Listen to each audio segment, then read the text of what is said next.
किसी ने नहीं किया आपकी मदद।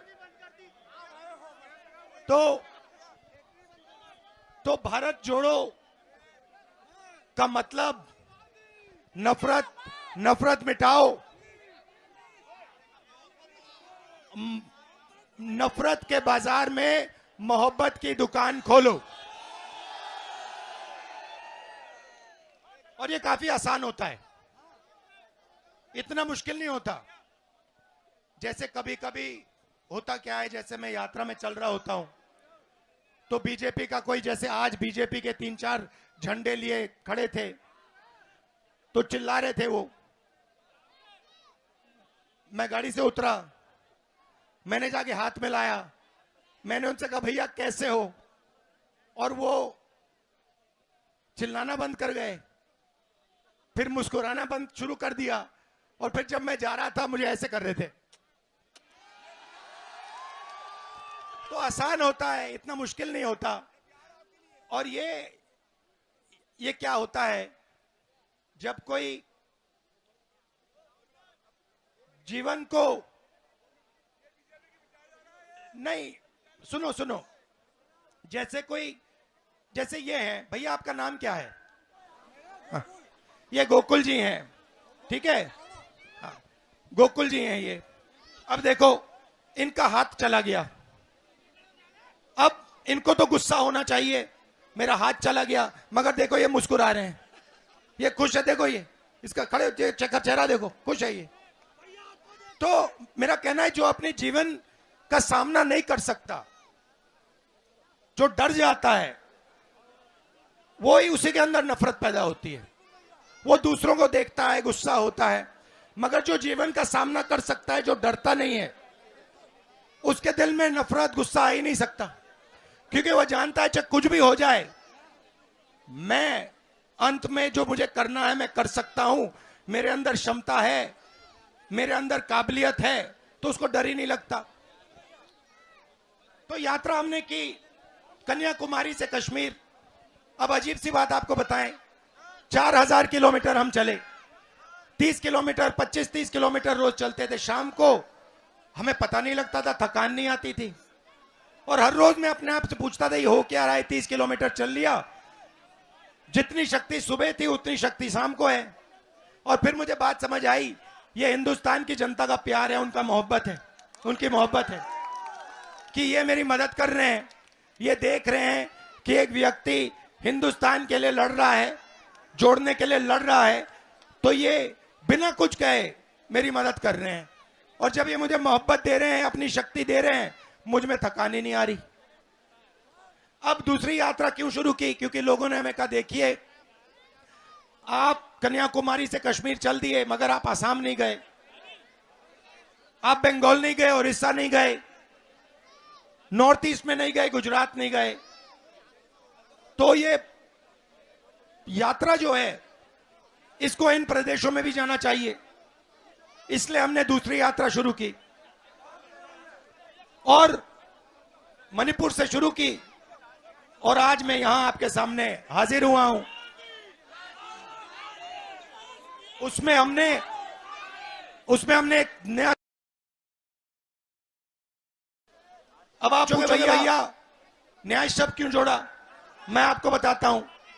हिंदुस्तान में आर्थिक अन्याय हो रहा है, सामाजिक अन्याय हो रहा है, किसानों के खिलाफ अन्याय हो रहा है, महिलाओं के खिलाफ अन्याय हो रहा है, मजदूरों के खिलाफ अन्याय हो रहा है।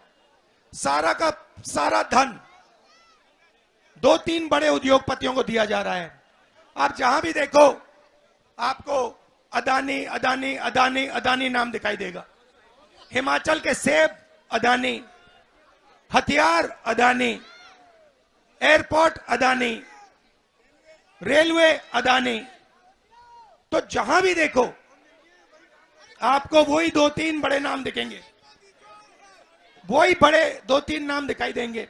नौकरी जाके करे किसके लिए, उसके लिए। मजदूरी करे किसके, उसके लिए। तो आप हर इंडस्ट्री को देख लो, कोई भी इंडस्ट्री देख लो हिंदुस्तान में, आपको सब जगह यही 10-15 लोग दिखेंगे। अब मैं चाहता हूं कि, नाम क्या था तुम्हारा? बुलबुल यादव। मैं चाहता हूं कि बुलबुल यादव एक दिन कहे अपने आप से कि मैं ये जो मोबाइल फोन है ऐसा मोबाइल फोन बनाना चाहती हूं, ठीक है? और फिर ये बैंक के पास जाए और बैंक से कहे मेरा नाम बुलबुल यादव है, आप मुझे लोन दो, मैं ये मोबाइल फोन का काम करना चाहती हूं। और बैंक उससे कहे हां बुलबुल, ये लो अपना पैसा, जाके अपना छोटा सा बिजनेस चालू करो। आज अगर बुलबुल यादव बैंक के अंदर जाए और उनसे कहे कि भैया मैं छोटा बिजनेस शुरू करना चाहता हूं, उन बैंक उससे कहेगा देखिए बुलबुल जी, आप घर जाइए, यहां पे हम सिर्फ अदानी अंबानी जैसे लोगों को बैंक लोन देते हैं।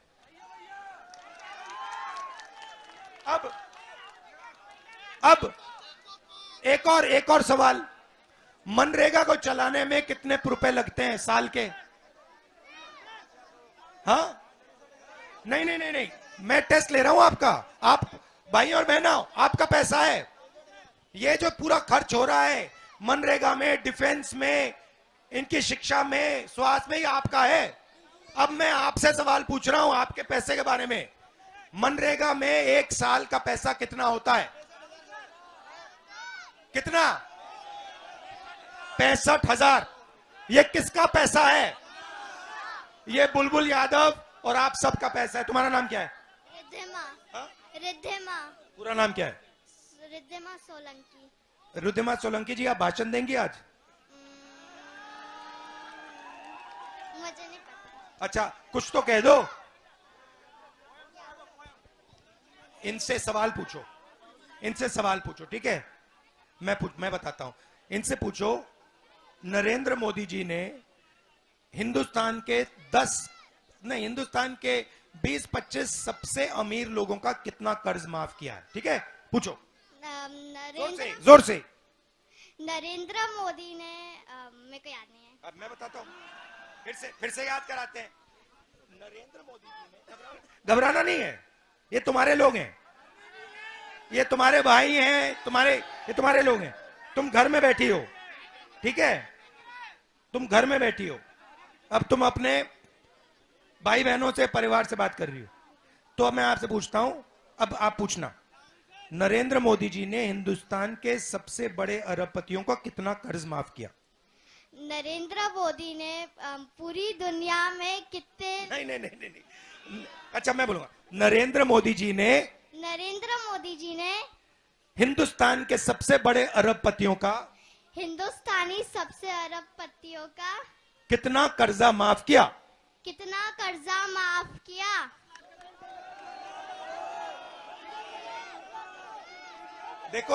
देखो इनका पैसा है, इनको मालूम ही नहीं। 16 लाख करोड़ रुपया आपका पैसा, 20-25 लोगों का कर्जा माफ किया। अब मैं आपसे पूछता हूं, नहीं आप पूछोगी, अब आप पूछो, कितने साल मनरेगा का पैसा माफ किया? कितने साल? जोर से। कितने साल मनरेगा का कर्जा माफ किया? एक भी नहीं। और मनरेगा को चलाने में 65,000 करोड़ रुपए लगते हैं। नरेंद्र मोदी जी ने 25 लोगों को 24 साल मनरेगा का पैसा पकड़ा दिया। 16 लाख करोड़ रुपया, 65,000 करोड़ रुपया, 65,000 करोड़ रुपया मनरेगा का एक साल का, 16 लाख करोड़ रुपया उन्होंने माफ किया। मतलब 25 साल का मनरेगा का पैसा उन्होंने 20-25 लोगों को दे दिया, और आपको पता भी नहीं लगा। आपके जेब से पैसा लिया, आपको पता भी नहीं लगा। छोटी बच्ची आपसे पूछ रही है, आप जवाब नहीं दे पा रहे हो।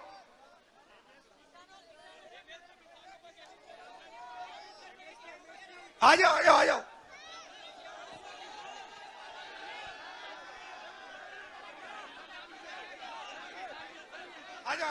आने दो।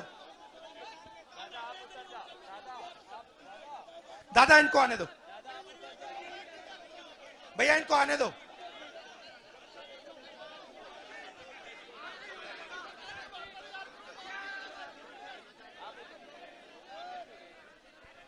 हाँ जी बताइए, बैठिए, बोलो बोलो। किसानों के साथ छलावा किया।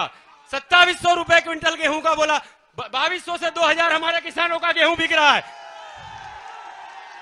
और हम किसानों ने भी इस बात ठाना है कि अगर 2700 रुपए जो किसान नेता जीतू पटवारी जी ने वादा किया था, अगर वो हमें नहीं मिला है तो इस भाजपा सरकार का सुपड़ा साफ कर दिया जाएगा।